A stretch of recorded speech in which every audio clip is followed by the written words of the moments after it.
anyone object to being, you won't be visible I don't think, but you will be audible. Anyone object to being on our, no, this will be shared on our website I think, and yeah, good, no one.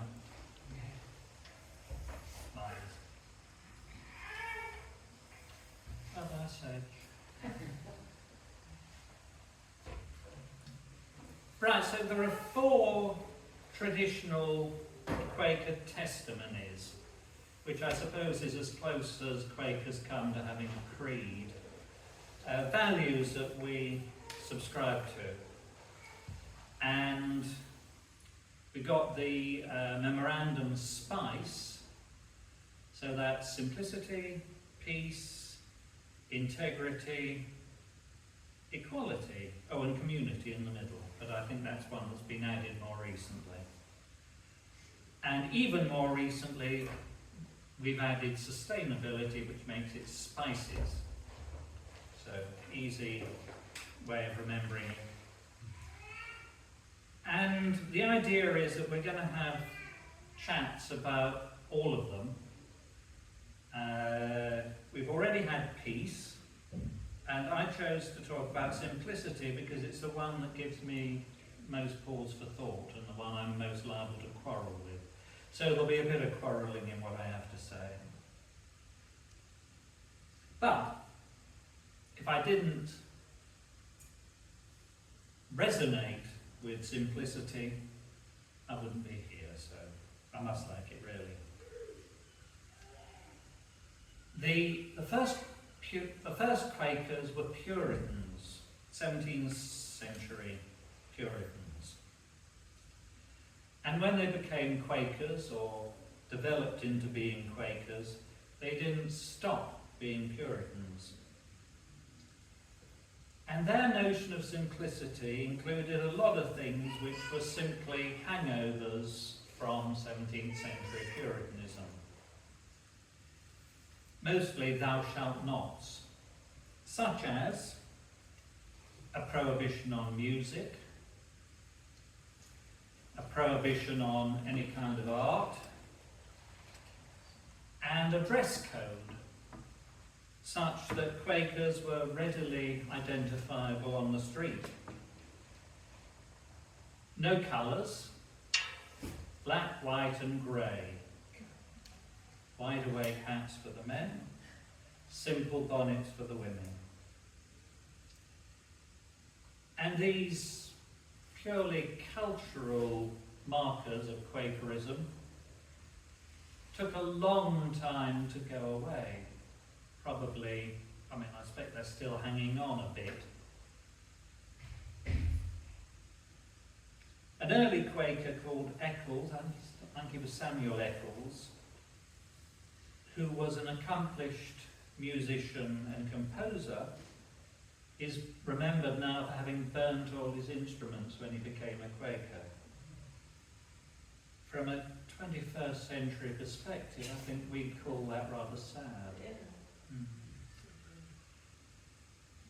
As late as the mid-19th century, and probably more recently too, infractions of the Quaker dress code caused consternation. When a man showed up at the meeting house in Hitchin wearing a full, luxuriant Victorian beard,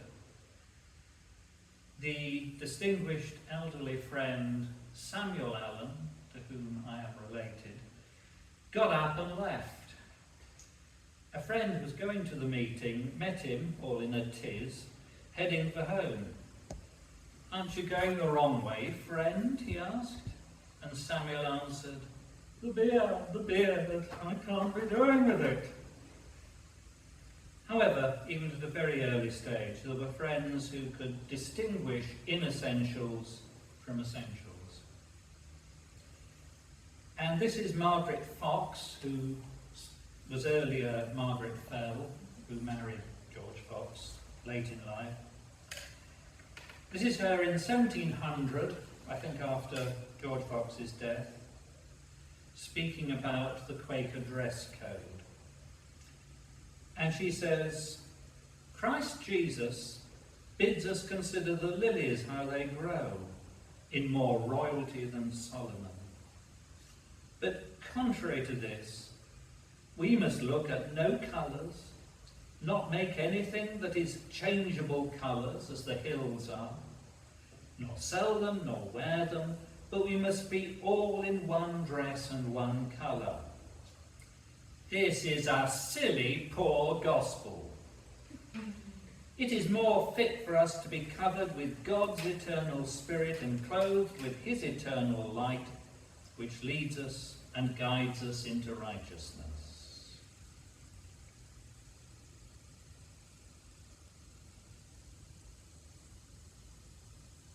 Another counsel of simplicity that seems to be cultural, rooted in 17th century reality, is the prohibition on swearing oaths. I guess a lot of oaths got sworn in the 17th century. You swore oaths in court, you swore oaths when you were doing business, and so on and so forth. So Quakers didn't swear oaths, and that was part of their simple approach to life, and it got them into a lot of trouble. And is good advice, but perhaps not of the essence, not essential to who we are.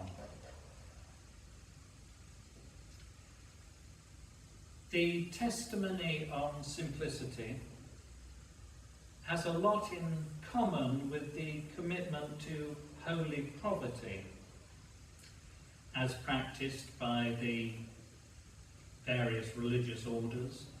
I think holy poverty is an expression of St. Francis's, and of course in other faiths too. It's admirable, yes. Indispensable? No. No, we aren't all called to be poor and begging in the streets. And it might be noted in passing that Quaker ideals, including honesty and straightforward simplicity in speech, gave them a reputation for worthiness in business, trustworthiness, I should say, trustworthiness in business, and led to many Quakers prospering in business and becoming very wealthy. Can a rich person live simply? I'm just going to leave that one hanging in the air. Peace, equality, truth. These are absolutes. We may not live up to them, but we know that living up to them is a condition of spiritual progress, of enlightenment. Peace, equality, truth, these are foundation stones of the kingdom of heaven. But simplicity is a choice. Its opposite is complexity. And what's wrong with complexity?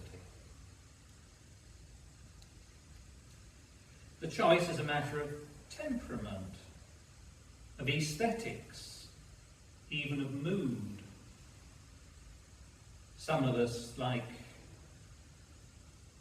bare walls, like the early Quakers did, whitewashed, no decoration of any kind. And some of us are a little more cavalier, like the idea of having a few Van Goghs on the wall. Complexity is fun. It's challenging, stimulating, enriching. Nothing wrong with it. But the same goes for simplicity. The universe is one, and so it's simple. It's also full of a multiplicity of things, and so it's complex. Simple, complex, simple, complex. Both are the case. The universe is simple and it's complex. As Quakers, we choose simplicity, so from now on I sing its praises. I've done ritual. Quite a lot of my life was spent doing ritual of one kind or another. I was an Anglican priest. I've celebrated Mass. I read matins and evensong, morning and night. Gone through the Psalter, I don't know how many times. Start again at the beginning. And then for a while I was a Wiccan. And I've done Wiccan rituals and cast magical circles and all that sort of fun stuff. But in both cases, eventually the repetition bored me. I hated doing the same bloody thing over and over again. And in both cases, I felt eventually that I was locked into a system which constricted and contained my spirituality. The words I had to say over and over again inhibited my freedom of action, my freedom of thought. The things I couldn't think, I could think them, but I was naughty for thinking them. Things I couldn't say, things I couldn't do. In Quaker worship, I found the freedom that was lacking. I'm not saying ritual is wrong. Some temperaments thrive in it. And it is, as I said earlier, a matter of temperament. But the Quaker temperament thrives in the silence, in the emptiness, where anything can happen, where the wind of the Spirit can blow where it will.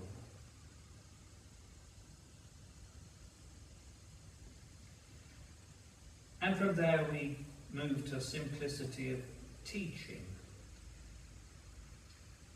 Quakers have no creeds.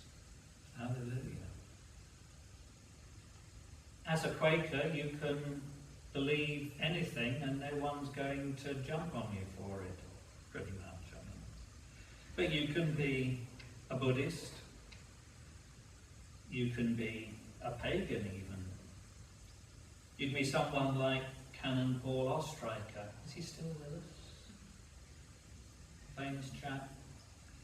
Anyway, he's a Quaker, but he's also a bishop of the Anglican Church. I think he's a bishop. I think he became a bishop. And he's also a Jew, and he practices all three, and why not?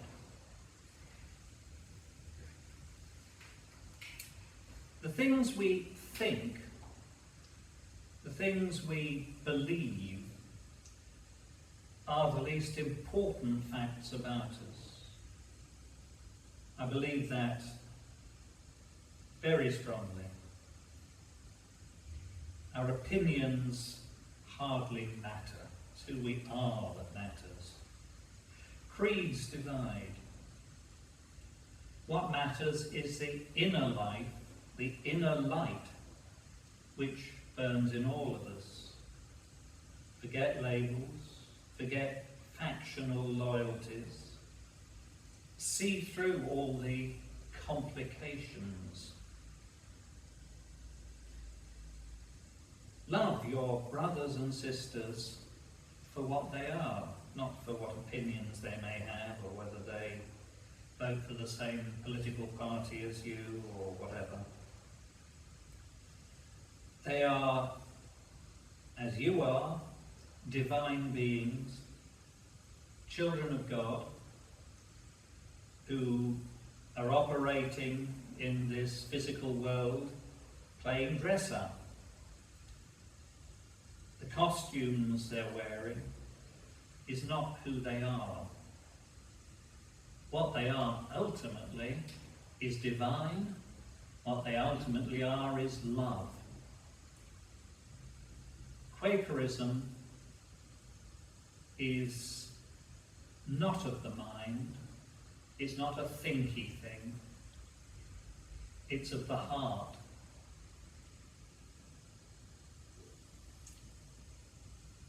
Finally, we move on to the huge subject of the simple life. What does it mean to live simply? And at this point, I'm not going to do anything more than pose questions, and it'll be over to you. Does the simple life mean being frugal, thrifty, not needing things, not conforming to fashion, not being extravagant, not craving what we can't have, not giving way to envy, jealousy, greed, taking life as it comes, being in the world but not of it? And that's where I shut up and I sit here and either ask questions or talk among yourselves or whatever. It's certainly a huge subject. It is. We've only just started. You know. Could I just mention the experience I had? I think it was when my wife died, and I had to go to the solicitor. I'm trying to think of what the details were, but the solicitor, I had to go to another solicitor, and immediately the question was, are you prepared to swear in the Bible? Yes. And if I'm not a member, but as a member, I think normally you would say, I'm not going to do that, you take the oath. So, I mean, I think as if it's, people need to be prepared for that kind of question, don't they? You know? They do, yes. And I think the thing nowadays, if you're asked to take an oath, is, and as a Quaker you say you can't, the authorities will accept affirmation. And if you're a Quaker, your commitment to integrity means that you mean what you say. You see, I mean, if I refused, it would be an extra expense, you know, to go through the stages again. And so I think one needs to be prepared, you know, for that situation. Yeah. Yes.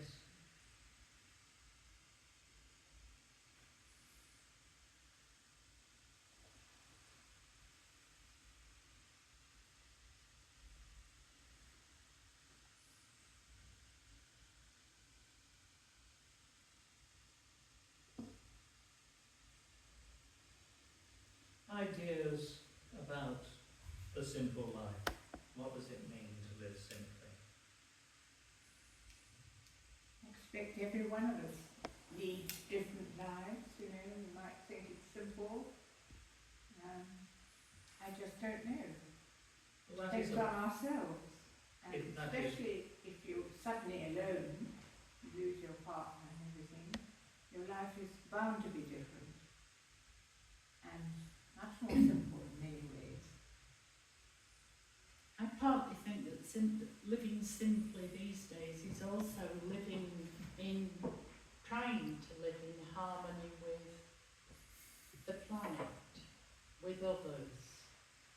And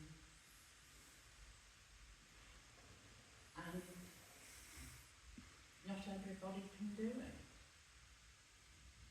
We live simply by not flying, by not overusing, but some people have to fly, have to do long journeys. They're still living simply in their own way.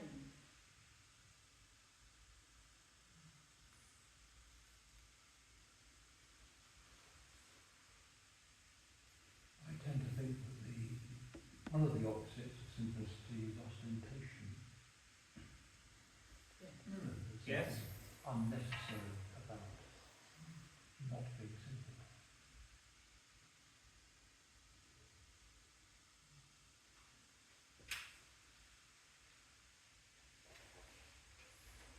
I think there's an element within particularly modern life where it's so easy to sort of fill gaps, it's so easy to be oversaturated. We can do multiple things at a go. So we hang up laundry while listening to a podcast, or we eat dinner while watching TV. And maybe an element of simplicity is sort of stripping that back and focusing on one activity at a time, whether that's sitting down, whether that's eating dinner, whether that's doing a household chore, whether it's focusing on that individual activity rather than trying to distract yourself from what you're doing at the same time as we do. That's good, yeah. I'm terrible for eating my dinner in front of a screen. So multitasking for a minute. That's kind of multitasking. I'm certainly glad that we've left the Puritans behind. I can't imagine anything worse. No pictures, no colours, no Life without music, no music. dancing. I think life would be terrible. And also all wearing the same clothes. Black and white and big hats and no beards. That went out with the Victorians, but Yes, like I Sam knew it was a Allen, long time ago. Sam Allen, who was, yes, he was an old chap by the time he objected to Victorian beards that were turning up in his meeting house, but Yes. yes, up until then it would have been normal, I think, for Quaker men to be clean shaven. Yes.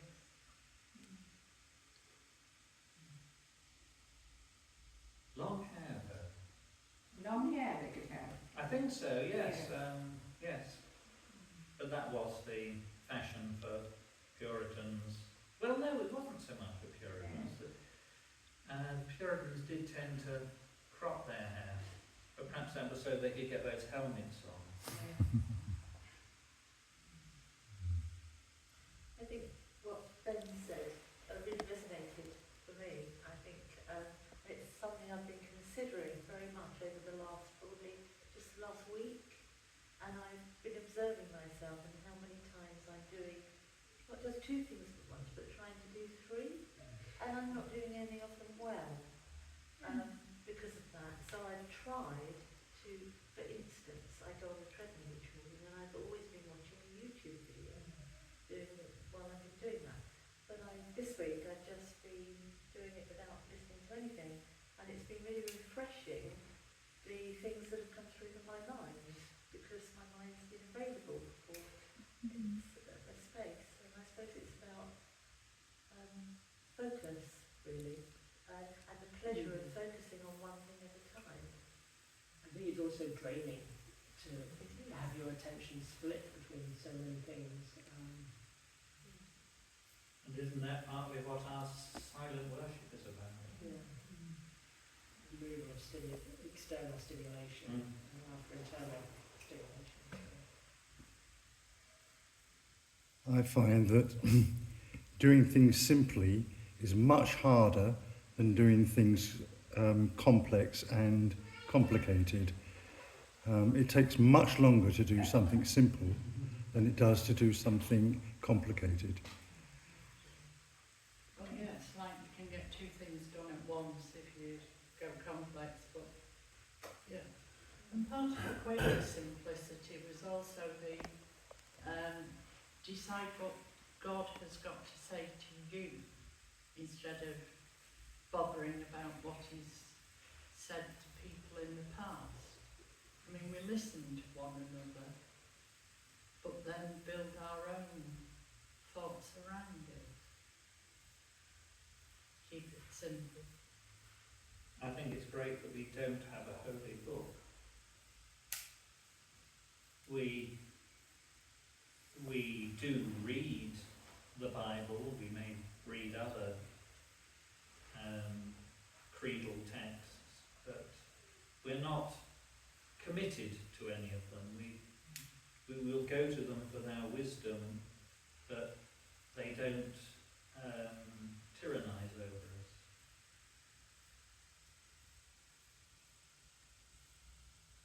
My daughter, my oldest daughter, is a great leveller. She said, Mummy, just do one thing at once, for goodness sake. Sit down and finish that letter. And that is really good discipline for me when she comes. She achieve what I'm trying to do.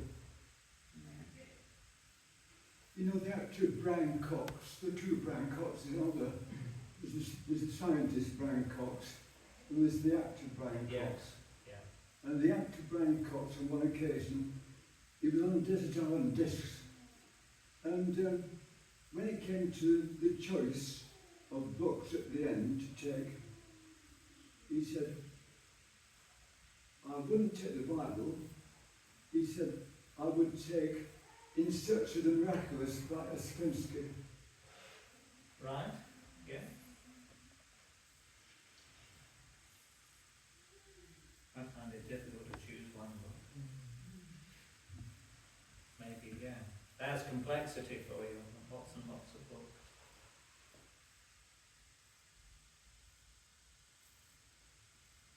Take a bit from this one, a bit from that one.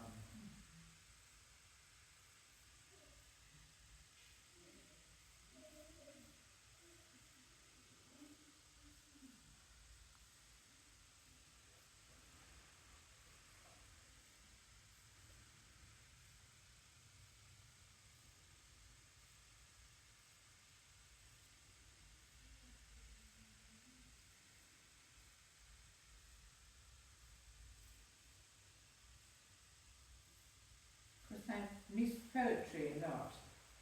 I love poetry, I love words. And I have a big diary I write in every day, and sometimes poetry just creeps into a day or two. But that I do miss hearing at here, you know, even if it's just a few lines. And luckily I belong to two poetry groups. One is the reading poetry and the other one is the download poets. I was a founder member of it 40 years. So I belong to two groups, which is heaven. Every 4 weeks we meet. I like poetry and words. I know you do. Yes. They come out of silence though. Do they sometimes? Yes. Oh yes, I think so. They come to us when we're doing something completely different. Or you're quiet or sitting in the country Whatever. or in the garden. Um, Or even sitting in front of my diary quietly. the silence is where they come from though. Yes. They come from, well, whatever you want to Yes. call the universe, God. Yes. I think it comes more easily when there isn't anything else crowding out as well, that Absolutely, yes. overstimulation. Absolutely. Yes. That is something I have to do just on its own. Making space for. And simplicity is, as Jim said, it's hard. A lot of artists in all kinds of disciplines will say that simplicity is the hardest thing. Cut out the attention-grabbing stuff. Look at again, talking actors. Look at someone like Michael Caine, who has got his art fined down to absolute minimum. There's no histrionics, no theatrics with Caine. Very, very simple, and it makes him the great screen actor he is. You can think of other examples probably, but I think of there's a study by Picasso, and I think it was a bull or a bison, one of the two, where he essentially goes through 12 stages, cutting out another layer of complexity from a realistic study through to sort of how few lines can be rendered to still read as a bull, and it's a wonderful. I like to look at it sometimes and just remind myself of how much you can strip back and still maintain the essence of the page. yes, Picasso was a great example of simplicity. He said towards the end of his life, when I was seems like I could paint like Raphael. It's taken me a lifetime to learn to paint like a child. Yes. I have two huge cases just inside my front door. Prints, of course, but they are lost. Actually, Picasso said the enemy of creative thinking is good sense. Yeah.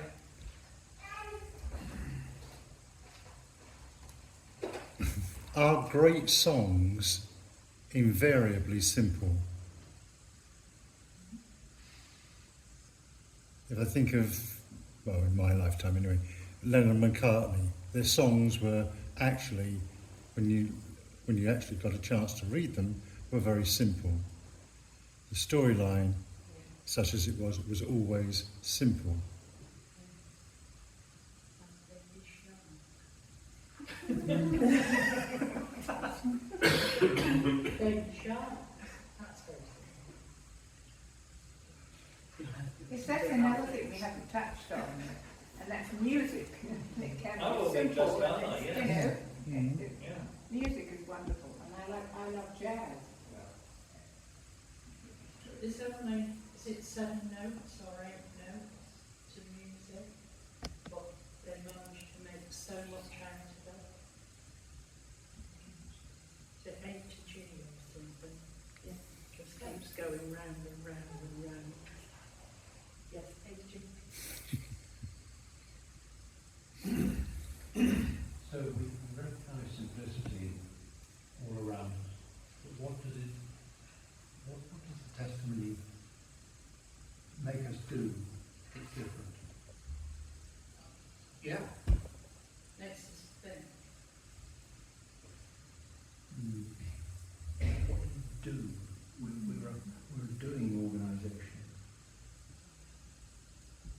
How do we turn the testimony into action? I don't know. No, but it's the big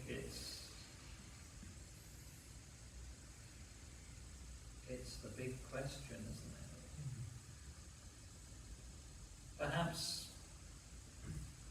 it can't be answered in general terms. Perhaps it's something that has to be experienced on a situation-to-situation basis. Things crop up and we act simply. And what is simple will emerge from the situation. This is part of not having a book of rules, isn't it? That we are, as Quakers, encouraged to be in the moment, to be in that particular situation. And the simple thing hopefully will, and if we hope it will happen, will manifest itself and will do that thing. Not fluff around in a complicated manner. If you take it to an extreme and try and think what is extreme simplicity, if you think back to monks in the Middle Ages or something, they would be walled off in a hermitage to the side of the cathedral, and food would be fed through to them, and then bricks would be put back in place so they could eat, and they spend all their days in silent reflection, being super simple for the rest of us. But we can't all live like that. Very few of us can live like that. So we cannot be as simple as that. There has to be some complexity for there to be a society, to have a civilization. But their existence does show us that simplicity is possible. For them. For maybe And like well, for the person who 0.01%. chooses it. And not many people are going to choose that. But those sort of people exist in all the major faiths and all the minor ones too. So yeah, as Quakers we've got to think how far we want to go towards that extreme. Well, not even that. It's a case of we discern. We take it simple by being still and listening to what we should be doing rather than going through all the answers, as many as we can, and thinking, which one should I do? We keep it simple. Is it something about looking for the, in any situation, what is the essence, what is essential? Is simplicity the same as looking for what is essential in any situation? Yes, I think it probably is. One of the words in Thesaurus, next to simplicity, is simplify, which is what we're saying really. Simplify. Another And word. that does help. Yeah. Another word that occurs to me, it occurs to me because we've got a placard in the dining room now. Yeah. It's an advertisement for Quaker Oats. But it's, the guy has something in his hand and it says pure. I think purity has a lot in common with simplicity and essentialness, essence. The pure thing is the simple thing. I think one of the things that we do as Quakers that's simple and very effective is the way we run our business meetings and the way we take our minutes. And I don't think I've ever seen a better method in any meeting that I've ever been to anywhere than the Quaker method of agreeing the minute at that time and then recording it. And when you compare that to other places where they'll send out a set of minutes and people will have comment and they'll get changed and they don't always represent at the end of it, the final version doesn't always represent what actually happened at the meeting. And I think that is an action that we do that is demonstrates simplicity. Of the essence.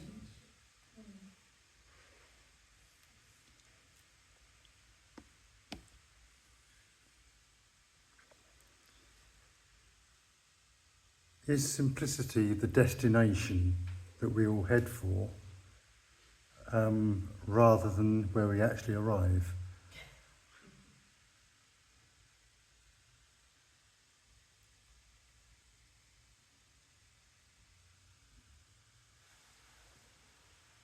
Another example of extreme simplicity in clothing and fashion would be Steve Jobs, who basically wore a uniform every day of his life. The same colour pullover, the same colour jeans, the same shoes, and never changed. And even in diet, I think he only ate carrots, and then he died. But there was a diet of only carrots and a diet of only apples. Anyone could wear only one thing. I've kind of fine-tuned my clothing down to, I've got several of each item. But one pair of blue jeans, I've got a few pairs of blue jeans, but they all look the same. A few shirts, a few jackets, they all look the same. It really works for me, so I don't have to think about what I'm going to put on in the morning. So for me, that simplicity frees up my brain for other complexity. But I like that about Steve Jobs. I wouldn't want to eat only carrots though. No way.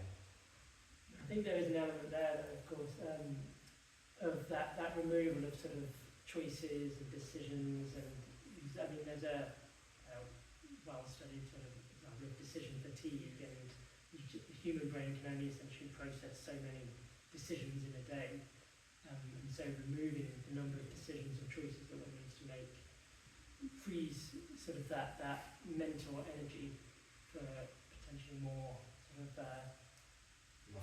lofty, yes, ambitious or whatever, yeah.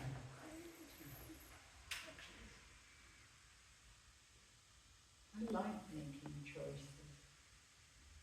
But only the choices that you want to make, I presume. There's a lot of things I think that we do, the sort of simple heuristics that we follow that subconsciously cut out the number of decisions. I imagine most of us buy the same toothpaste every time because we're not going to. That's not feel like a useful decision to have to get every time you're in the supermarket, which one am I going to do now? The choice of brushing your teeth in the morning is not so much a choice, it's a default action. And how much of that stuff, how much of your actions do you sort of place as a default or place as a sort of a routine? And this goes back to the ritual sort of idea that you were talking about, Tony, in terms of how much does sort of an element of ritual remove some requirement for choice? And is that a good thing in that it frees up space for sort of other thought, or how much does it constrain, and is there a threshold or a line there? I think it's both, isn't it?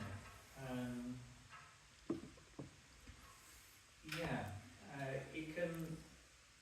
It stops you having to think, but there are times when thinking is a good thing. So yes, it's good if it stops you thinking about the inessentials, like which brand of toothpaste am I going to use today. But then there are the essential things that we should not just take by rote, and as a matter of habit. Like what? Oh, gosh.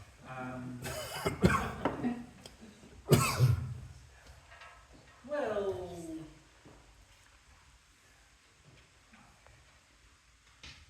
any questions of how do I behave in this situation? What do I believe about the universe? Can I change my beliefs and my way of being? All these.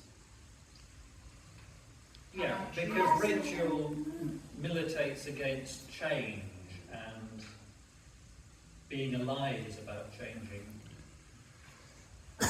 Ritual sort of binds one to whatever the status quo is at the time, and that filling those gaps with ritual can prevent one from sort of seeing or recognising when things do need to change to improve either one's own life or the lives of others. And so, yeah, militating against that recognition.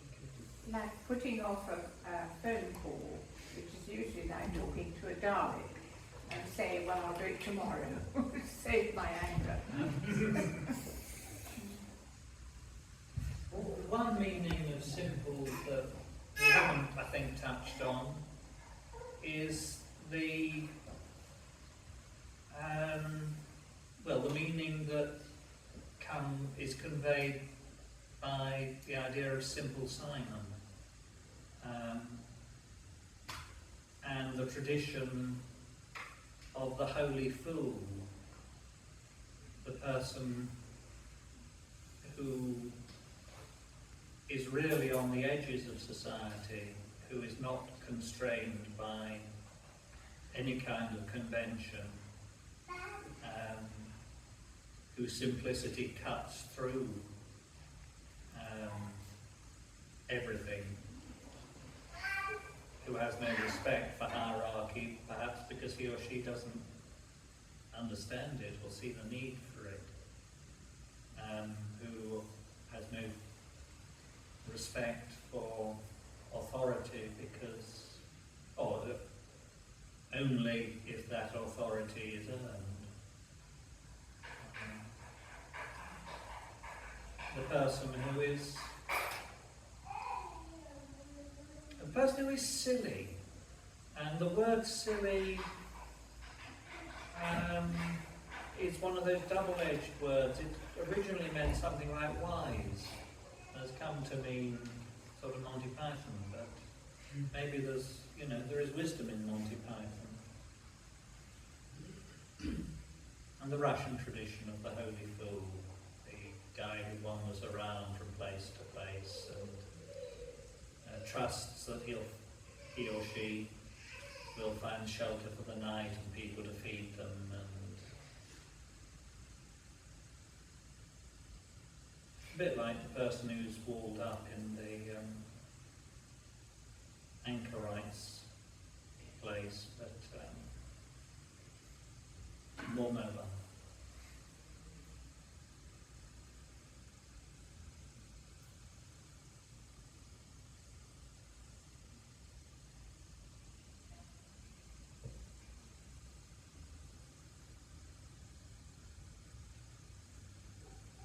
There is, of course, the fool in King Lear comes to mind.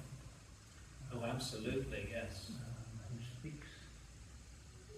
Who speaks his mind and links to Quaker plain speaking tradition. Who has no respect for Lear's authority.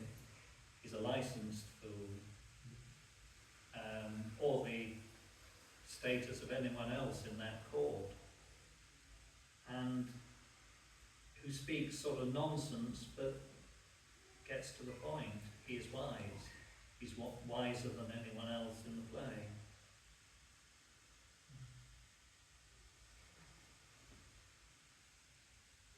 Are Quakers perhaps a bit? Yes, yeah. The Quaker saints, saints in inverted commas, but the people in the tradition we look up to, have a touch of that, I think. George Fox went around, in a way, making a fool of himself, putting himself on the line, speaking unwelcome truths to folk, including, well, especially to those who were his social superiors, so-called. Touch of the holy fool about George Fox and others of those early Quakers.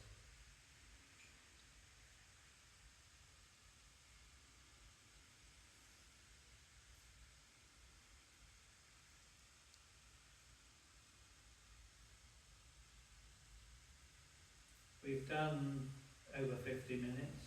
Do you think? We could continue over lunch, unless anyone has anything they very much want to share with the meeting now. We can go and eat and talk.